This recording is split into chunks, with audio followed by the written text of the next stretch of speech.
Mi nombre es Osvaldo Valenzuela y soy el productor de Desde la Sombra. Desde la Sombra es una serie de entrevistas que relatan y resaltan las historias de inmigrantes que han venido a este país de diferentes lugares y a pesar de los obstáculos y de vivir en la sombra o entre la sombra, ellos surgen y contribuyen a la sociedad estadounidense. Algunos sectores tienen una percepción errónea del inmigrante en Estados Unidos y aquí demostramos que los inmigrantes se integran, trabajan, se educan y establecen raíces, creando un nuevo modelo de estadounidense que ama este país y le da lo mejor de sí. A continuación, conozcan sus historias. Hi, I'm Alexander Mitchell. Hello, my name is Maria Cristina Chopra. Great to meet you and welcome to the interview. Would you please start by telling me a little bit about yourself? I'm Italian. I was born in Italy. We will omit the date. I came to the United States in 1982 for studying, for my graduate studies. I came because I won a scholarship from the Italian government for mathematicians to study abroad. My undergraduate was in mathematics. So they picked maybe 20 people to study abroad, and I came to US, to New York, SUNY at Stony Brook, and I studied operational research at the time. Was there something about coming to America that interested you? Well, you know, at the time we did not have graduate studies in Italy. So if you wanted to pursue a higher degree, you would have to go abroad. And this particular scholarship was fully funded, was for the United States. So I did come to the United States. I did choose Stony Brook, SUNY at Stony Brook, because I met in a summer camp, sort of, for mathematicians, a professor from that university. And he introduced me to the university in the United States and wrote a letter for me, the usual curriculum that you guys are going through, and so I came to Stony Brook. That was almost a one way. I mean, there was no attempt to apply to other schools because I was interested in his research. At the time, I was working on mathematical models, so he was a professor studying in that field. What stood out to you most about American culture when you first arrived? I came to an American campus, so that is a very biased view of American culture because it's a very, as you will see when you go to college next year, is a very variegated environment, very international, lots of young people, lots of ideas. But that already gave me a sense of America because it was a lot of different cultures in the same place and everybody at a very high level of performance. This is also a very American experience. And the professors were very open to people from different countries. It was a little bit more difficult to cope with our life outside campus. I was not prepared for the distances you cover in the United States to go from home to work, from home to college. It's very spread out. So that was my first cultural shock, was how spread out it was. And second traumatic experience is the weather. New York is no less severe than Chicago, so we had very severe winter, and definitely my Ferragamo shoes did not cover the weather, so that was difficult. So slowly I came to understand that life was different from a practical point of view. But as an experience with my peers, with my professors, with my studies, it was very exciting, very exciting. Did you have expectations coming into your study abroad program that were reaffirmed or shattered? Well, I was expected to be more prepared with my English. You know, in Europe we are all kind of prepared to speak British English, and American English is remarkably different. It's fairly easy for a foreign speaking person to pass the GRE, the TOEFL test. At the time also there were practically written tests. There was not much audio. So I came and I found it was quite hard. Thankfully, I was in mathematics, so I did not have difficulty in class because the language is the same, X, Y, and Z. But to rent a house, and even worse, to get direction to reach a place, that was horrible. People would just, in Italy we use landmark. You will encounter a statue of Garibaldi. I mean, something that you can't miss. Here they will tell you there will be an oak tree on the left and a mailbox on the right. What is an oak tree? So, it's very difficult. So that one was a little bit unexpected, to respond to your question, yes. Did you feel like Americans in your program at the school you went to were well aware of what it was like in Italy? Well, there were some Italians, few Europeans, not many Americans at the time in graduate school, especially in math. So, yes, they knew what Italy was. And mostly it was kind of an international environment, so everybody would talk on the base of wanting to know something about somebody else's country. It's like here, say you go and do summer school in Vermont, and you will have children from California and students from Maryland. You will start talking about, to say the least, about the sport teams. And so for us, every holiday would celebrate maybe Filipino holiday, then we will come to know about that, or maybe an Indian holiday, and we will come to know about that. So it was not necessarily that I was wondering if people knew about Italy. The attitude in graduate school is very different. So you mentioned a little bit about the transition from school to kind of, doing your own thing afterwards. Can you talk about what made that transition difficult?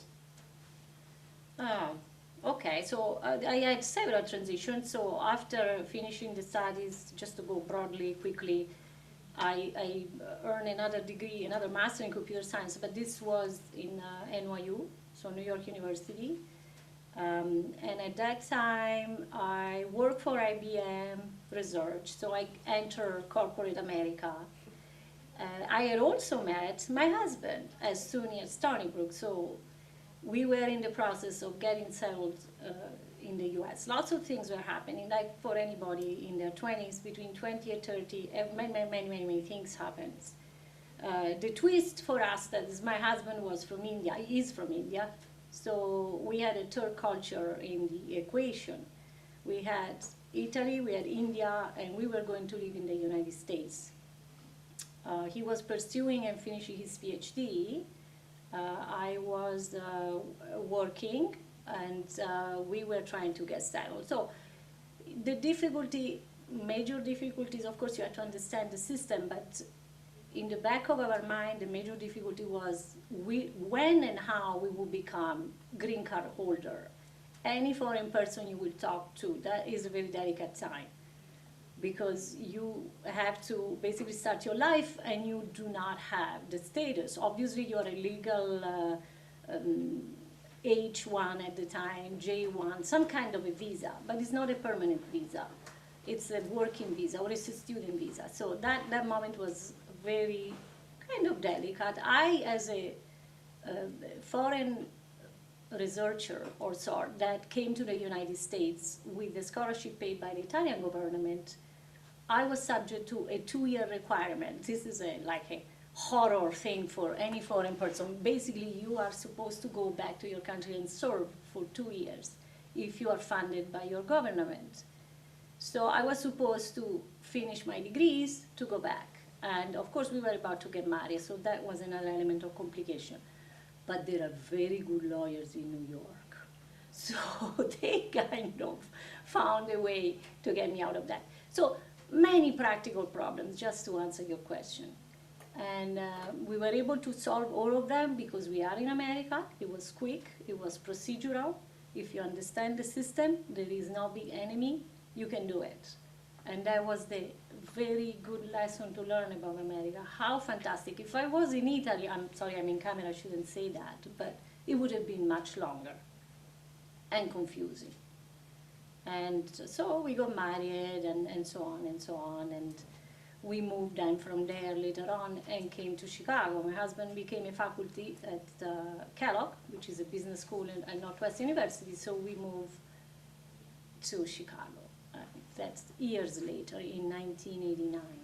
So at what point did you know that you wanted to stay in America for a while? Well, that happened pretty quickly, because we both, at the time we decided to get married, we realized that we were from different countries. America is, I wouldn't say the only place, but it's certainly a very special place to be a couple from two different cultures, two different continents, and raise a family in a third culture. So we felt this is probably the best place. For me, for us to go live in India at the time would have been non-trivial. For us to go live in Italy would have also been not easy, because there was no research at the level that is done in the United States, partially still true. So that would have been really a blast to the career. So we say, okay, let's stick to the United States, and the decision was made so pretty early. So would you consider the American dream to be true? This is define American dream.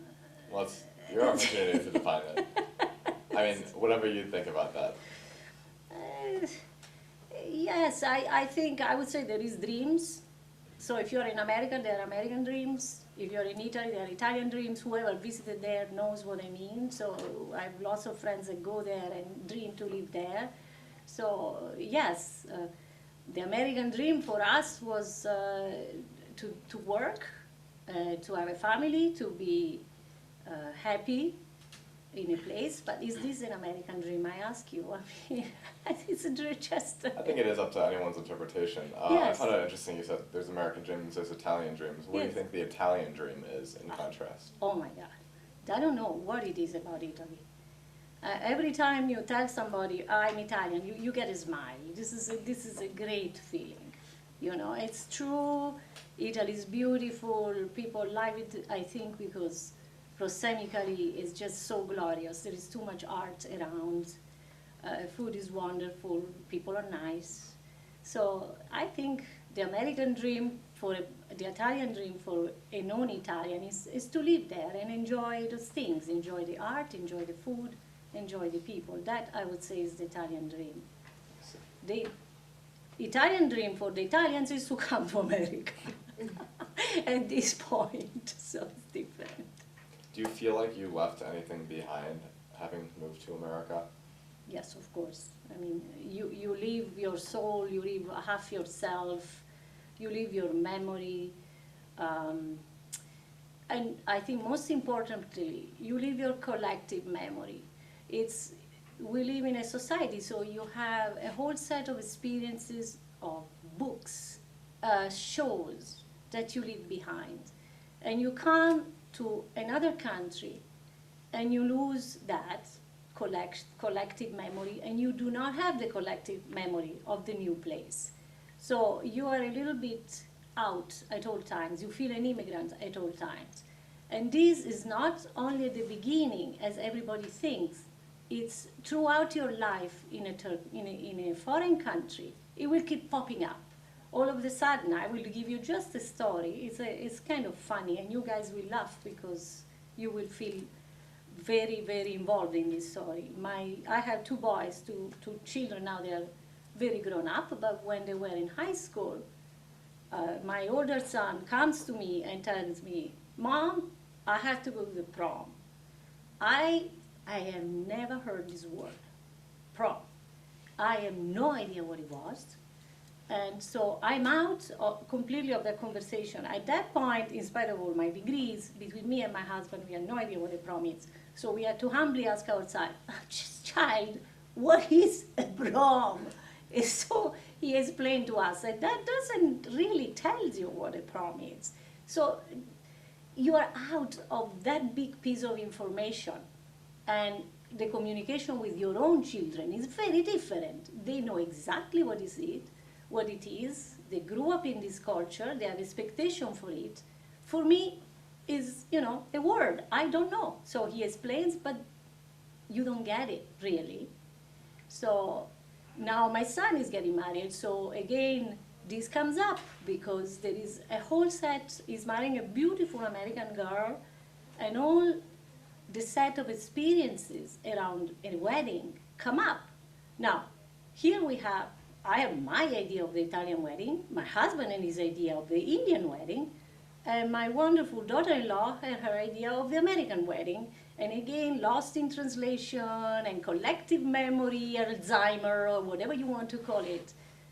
What is a rehearsal dinner? We don't have it. So you have to start studying. At the end of the day, it's very humbling because you come from a place where you are on top of everything. Like, take yourself, you are the cream, or anybody in the school, the cream of the crop of the North Shore of Chicago. Chicago is one of the major cities of the United States. So you probably are very aware of your American surrounding, or what's going on. And then they move you, say, to, I don't say Italy, to Ghana. You know nothing about Ghana. So it's humbling. It's humbling. And you would definitely recommend that students take an opportunity like that?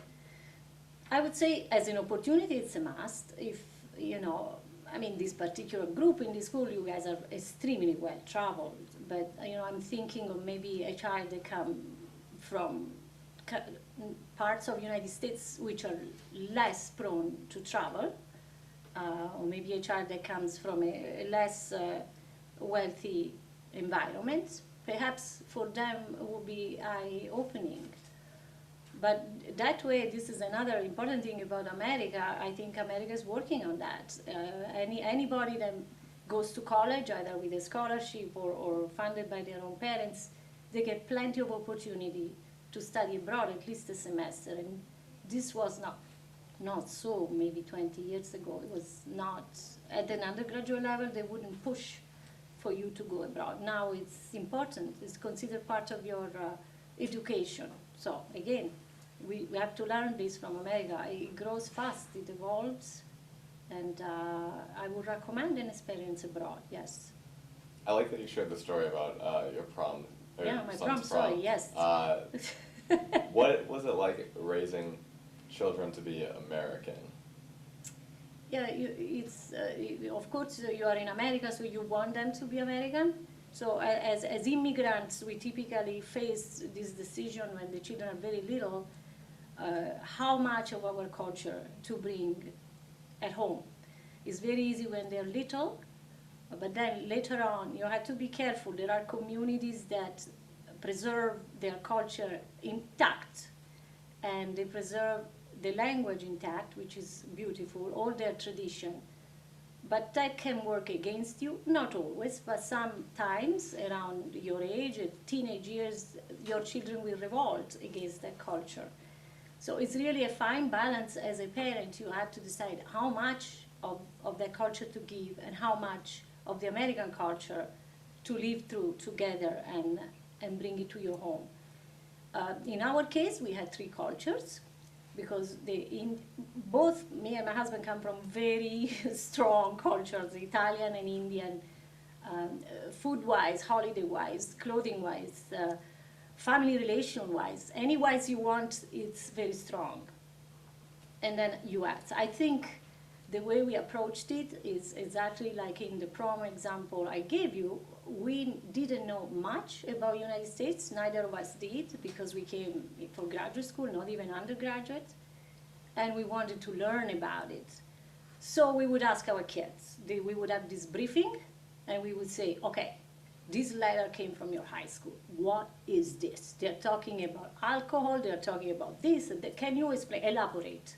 So they would sit there and they would tell us. They were the Americans in our family. Of course, every summer, 5 weeks mandatory abroad, just because we had to see our family. So they would spend a lot of time in Italy and India, not because we wanted them to have the Italian and the Indian experience, just because we went to see our families. So they acquired the language. They were lucky. They understood different culture. They lived through them, through their cousins and their relatives. And then they could also explain to us, and they would tell us, this in America is different. And they would, at some age, express also judgment. This is better in America, or this is better in India, or this is better in Italy, which we found enriching. You have to keep your mind open. But to answer your question, I did not make a decision ahead of time. The situation developed itself in a way that we kind of integrated our cultures into the American culture, and most of it we learned through our kids. We did not teach them much about US. Did you ever feel that they would lose too much of their culture?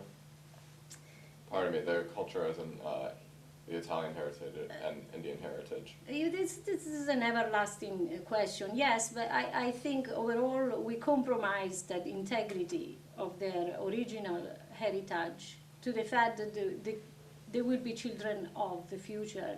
Now you have to be, every one of you is a result of an immigration story in the United States, and most likely you may marry or you may be having a friendship with people that belong to other cultures. So nobody has a pure root untouched. So I say, okay, I let them be a little bit of a prototype. At the time I was raising them, there was not even the internet. So in our own little way, we were a Facebook family, kind of internet situation, global family.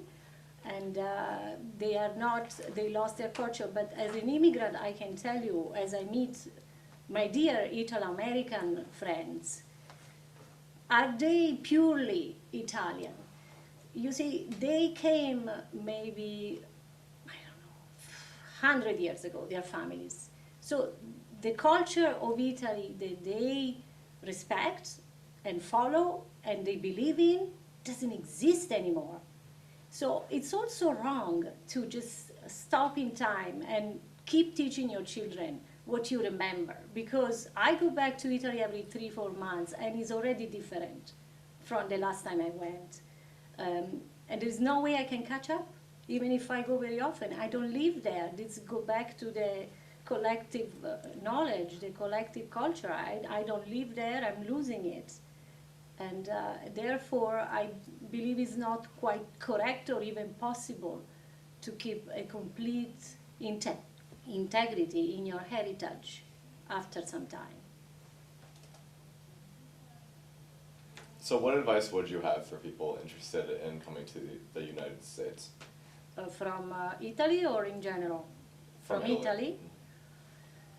Well, I would say have a good reason to come to the United States or come for vacation. You know, now the culture is global, work is global. Sometimes I don't even see a reason to, say, go to Winnetka to teach an Italian class. I can teach it with Skype. So you have to have a good reason why you decide to leave your country and go live somewhere else. At our time, there was no internet education, there was no graduate degree in my country. I mean, it was almost a must to leave. Time have changed, so if you make a decision of this type, it has to be because you want to live in that culture. It's a big decision, as I said, because you leave your home behind. So reasons could vary. You could be transferred here for work, so that is a good reason. You could marry somebody from the United States, and the two of you decide to live here. As a general statistic, the thing I hear the most, people want to come here to study undergraduate degrees now, which is new. So I don't know why this phenomenon is so expensive. Our universities are pretty good. But somehow young people feel they do not get an education which is global enough in Italy. So, but that is for studying. For moving, for immigrating here, think about it. So do you see yourself staying in the United States indefinitely? Yes, I will increase my time I spend, because I don't like the winter in Chicago, and I will increase the time I spend in Italy or in India. And but I think one of my children is his job will be related to American territory because he will be a medical doctor. So these degrees usually are related to territory. The other child is in finance, so he's also related to territory. I expect them to stay in the United States. Therefore, my staying here makes a lot of sense. There will be grandchildren, there will be daughter-in-laws. I will stay in America because I'm Italian and I want to be close to my family. But spend, say, the winter abroad. Is there anything you fear for your children as far as anything as they make their choices in their life regarding their culture, anything that, you mentioned them potentially losing their culture. What's your main goal for your children for the rest of their life? Do what you're doing, different goals. I want them to be happy. That's basically the goal of every parent.